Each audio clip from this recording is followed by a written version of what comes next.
Ralph here once again, and what we're looking at is a workaround in regard to the Pandas profiling module, the profile report not opening it up in certain browsers. The workaround is this: you have to output the file to an HTML file, which I made a funny name so it shows up there when it's ready. And the information that we're working with right now, for example, as we're waiting, is basically New York Stock Exchange information as a measure in the magnitude in regard to standard deviation, so to say, on a daily basis, and there's a histogram.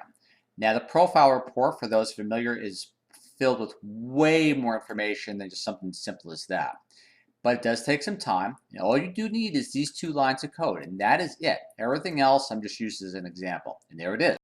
Click on that HTML file. Once it's processed, open it up, and all that data will be raining down. Ralph signing off once again. Hopes this helps, and I'll catch you all in a bit. Bye.